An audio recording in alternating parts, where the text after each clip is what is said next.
Saludos cordiales. Hoy compartiré con ustedes algunos datos que nos permitirán acercarnos un poco más al conocimiento y comprensión de la vida y obra de una de las figuras emblemáticas de la narrativa contemporánea. Hoy conoceremos algo más sobre Gabriel García Márquez.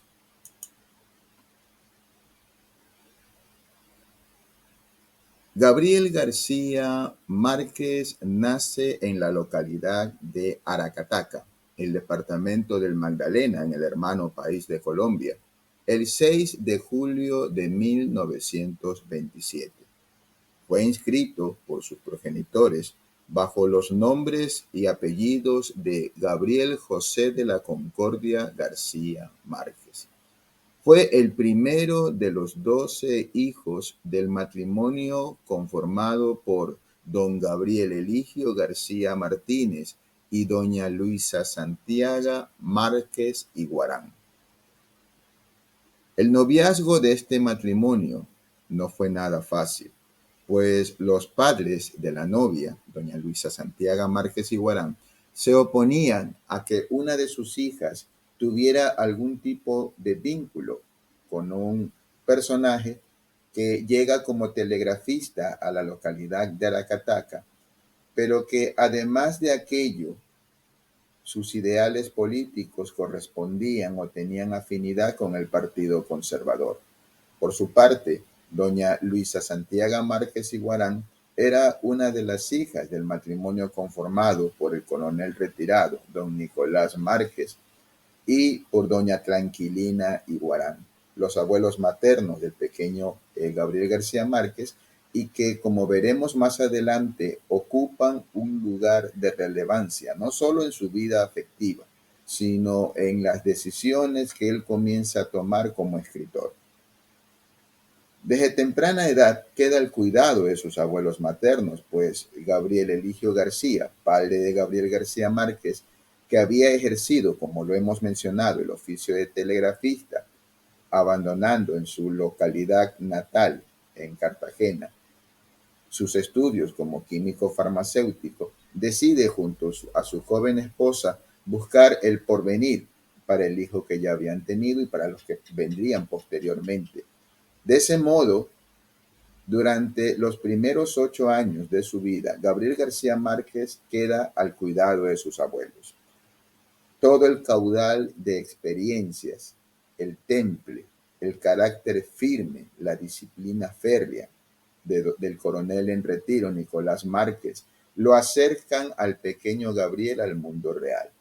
Por su parte, su abuela materna, doña Tranquilina Iguarán, a quien el pequeño Gabriel siempre recordaría bajo el apelativo cariñoso de Mina o la abuela Mina, es quien comienza de algún modo a despertar los intereses e inquietudes literarias del pequeño Gabriel. ¿Cómo? Contándole increíbles historias de sucesos paranormales, de fantasmas, no solo a Gabriel, sino a sus otros nietos. Como muchísimos años después, Gabriel García Márquez confesaría, esa capacidad para reconstruir e inventar historias que tenía su abuela, esa facilidad para mezclar lo inverosímil con lo veraz, irían desarrollando en el pequeño Gabriel su savia narrativa, su savia creativa. 1936 es un año fundamental para la vida del pequeño Gabriel García Márquez. Fallece el coronel Nicolás, su abuelo. Su abuela comienza con una ceguera que le impedía mantener el cuidado, no solamente de Gabriel, sino de sus otros nietos y familiares. Y sus padres deciden reincorporarlo al seno familiar. Y también determinan que el pequeño Gabriel necesita iniciar sus estudios. Para ello, deciden enviarlo a un internado de la localidad de Barranquilla. Es el Colegio Jesuita San José el que le abre sus puertas y donde el pequeño Gabriel recibe sus primeras letras. En 1940, gracias a la gestión de su familia, obtiene una beca por el Colegio Nacional de Zipaquirá, en la comunidad homónima del departamento de Cundinamarca. Allí se gradúa como bachiller de la República en el año 1946. Para el año 1947 decide emigrar a la capital de Colombia, Bogotá, y se matricula en la Facultad de Derecho y Ciencias Políticas de la Universidad Nacional.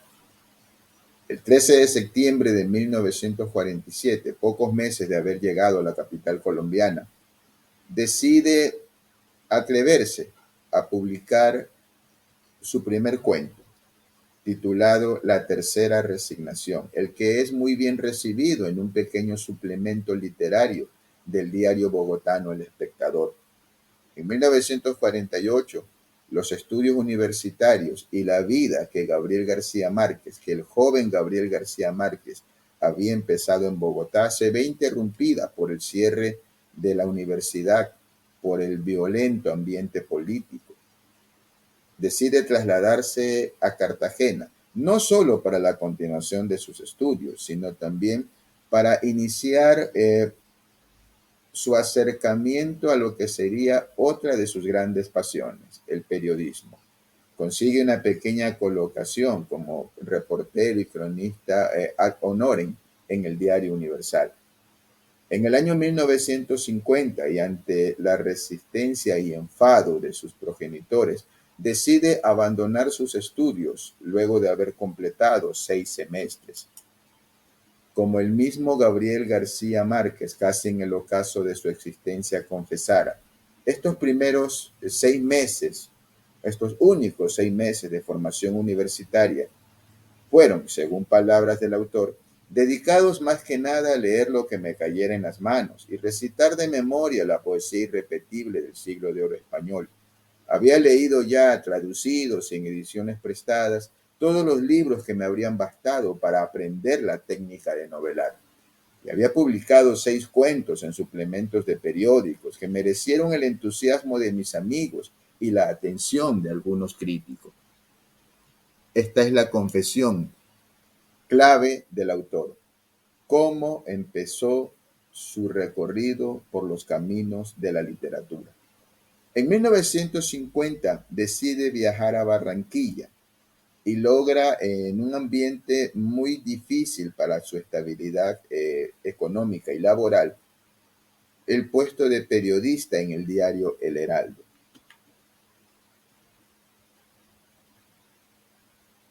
El primer gran intervalo en el campo de la literatura se da para Gabriel García Márquez desde 1947 hasta 1950. Como habíamos leído, ha publicado 6 cuentos en distintos diarios de su país. En 1951 logra terminar lo que es su primera novela, La hojarasca. Algunos meses después, ocurre un hecho que sin duda no puede ser omitido de este recorrido por la vida del autor. Una vez que la novela había sido terminada, su autor decide enviarla a la ciudad de Buenos Aires, a la célebre editorial Losada, que había antes abierto sus puertas para recibir a jóvenes autores de distintas latitudes del continente. En la editorial Losada colaboraba el célebre ensayista, poeta y crítico literario de origen español, incluso representante de la generación del 27, don Guillermo de Torres, quien una vez que hubo leído este original de La hojarasca, decide rechazarlo y lo devuelve a su autor con una nota en la que, por un lado, elogiaba el lenguaje tan cuidado, tan prolijo y hasta tan poético del que esta obra narrativa primigenia de García Márquez hacía gala. Pero por otra parte, en la misma nota, le decía en términos muy grotescos que se dedicara a otra cosa, pues no tenía dotes como escritor. Una decisión y un comentario que en este momento nos resulta inexplicable. En 1957 termina la novela El coronel no tiene quien escriba. Esta novela también tuvo cierto desaire por parte de una editorial parisina. En 1959 escribe el cuento Los funerales de la mamá grande, que se convertiría, junto con La hojarasca y El coronel no tiene quien escriba, ¿quién lo diría?, paradójicamente, en los primeros éxitos del autor colombiano. En 1961 obtiene el primer premio de reconocimiento internacional a su obra, el premio ESO, con la novela La mala hora. Desde 1961 hasta 1965, Gabriel García Márquez se acoge a un prolongado silencio literario. Las razones: probablemente el sitial que ya estaba ocupando dentro del mundo del periodismo, ya sea en el periodismo investigativo, ya sea como entrevistador o reportero de distintos medios a nivel internacional, los constantes viajes, o ya sea porque quería hacer una pausa y responder con mayor firmeza y vigor a los primeros fracasos en cuanto a la apreciación sesgada y errónea de sus primeras obras. Pero lo cierto es que García Márquez no escribe ni publica nada hasta finales del año 1966, como veremos a continuación. En 1965, Gabriel García Márquez decide tomar una decisión que es clave para su vida y para las letras de Hispanoamérica. Durante 18 meses decide renunciar a cualquier tipo de actividad y se encierra en su despacho a escribir lo que sería la obra de referencia, no solo para él como novelista, sino para el realismo mágico o las antologías que pretendan reconstruir una línea de tiempo en torno al realismo mágico, el álbum latinoamericano del 60 en América Latina. 100 años de soledad. Los registros indican que al terminar el tercer capítulo, para esto Gabriel García Márquez ya estaba radicado en México. Esos primeros 3 capítulos son enviados al también escritor, crítico y gran amigo, el mexicano Carlos Fuentes, quien reacciona con un fervor inusitado. Su entusiasmo no se pudo ocultar. Y es Carlos Fuentes el que comienza a escribir y publicar varios artículos en los que anunciaba haber leído, quizás desde su apreciación, la obra de mayor alcance para las letras hispanoamericanas. Una vez terminada, 100 años de soledad fue enviada por su autor a la Editorial Sudamericana de Buenos Aires, editorial que confía en el talento del autor y de la obra remitida, y la publica en el año 1967. Lo cierto es que los ejemplares de este primer tiraje se agotaron a las pocas semanas y ubicaron a Gabriel García Márquez en el sitial que le correspondía a su talento y a su abnegación. Se convirtió en ese momento en un éxito de librería. Y su autor comenzó a recibir todo el reconocimiento que le había sido negado, o por lo menos parcialmente esquivo hasta ese momento. Recibió una serie de distinciones, premios, reconocimientos, llamadas de muchas editoriales para publicar no solo reediciones de 100 años de soledad o nuevas versiones, incluso ediciones de lujo, sino también se despertó el interés por su obra anterior, incluso por aquellas novelas que habían sido, entre comillas, rechazadas por algunas casas editoriales. Y llega el momento cumbre, la obtención del Premio Nobel de Literatura del año 1982. Ante la Academia en Suecia, García Márquez pronuncia un discurso que se convierte también en elemento de análisis, de estudio en sí. Su discurso fue publicado bajo el título de La soledad de América Latina y en el tramo final, Gabriel García Márquez nos dice: en cada línea que escribo trato siempre, con mayor o menor fortuna, de invocar los espíritus esquivos de la poesía y tratar de dejar en cada palabra el testimonio de mi devoción por sus virtudes de adivinación y por su permanente victoria contra los sordos poderes de la muerte.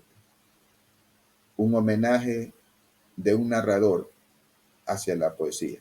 Y aunque nunca intentó este género, en muchas declaraciones, en muchos diálogos y entrevistas, Gabriel García Márquez confesó su respeto profundo hacia este género literario, la poesía.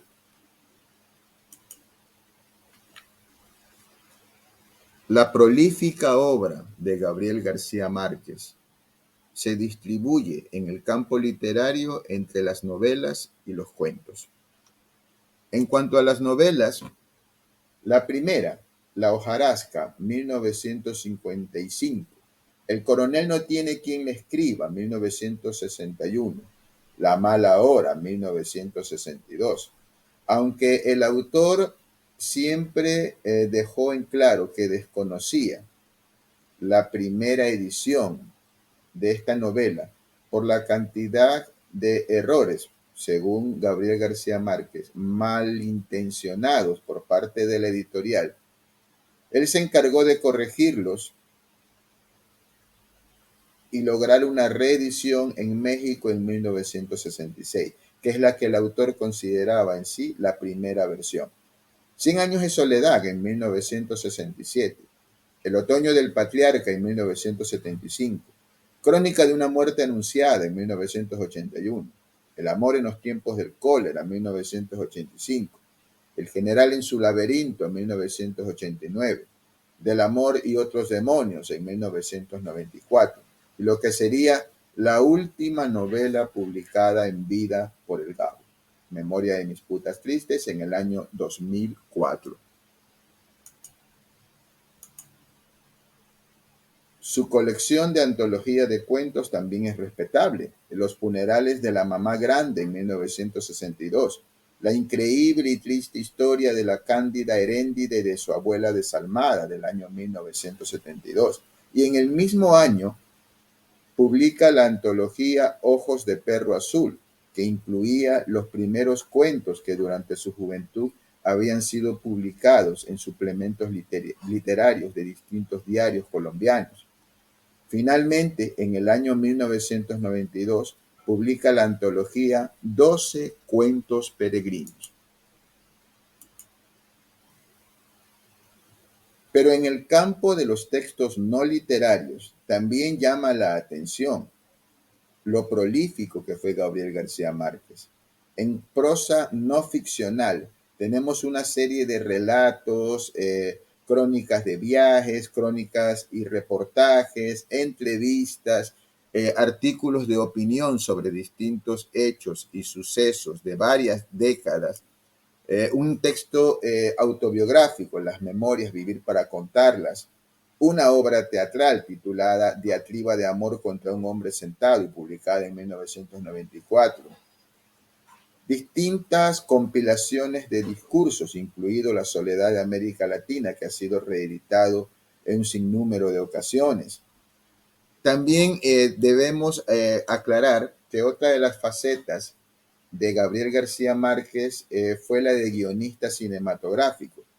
Tenemos así como punto de referencia el guión para la película Viva Sandino de 1982, también manuales para talleres literarios, textos de entrevistas e incluso la publicación en versión escrita de un diálogo en colaboración con el también célebre escritor hispanoamericano Mario Vargas Llosa, publicado en 1968 bajo el título de La novela en América Latina.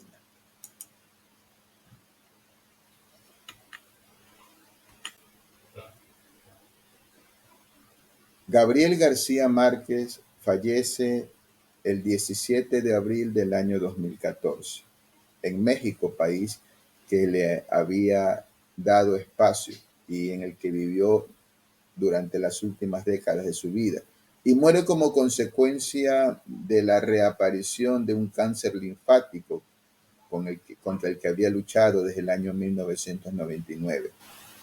A partir del año 2016 y respetando lo que fue una decisión tomada en vida por el autor, sus cenizas reposan en Cartagena de Indias, en su natal Colombia. Gabriel García Márquez, una imagen, un nombre y una obra de referencia no solo para la literatura hispanoamericana, sino también para las letras universales. Gracias.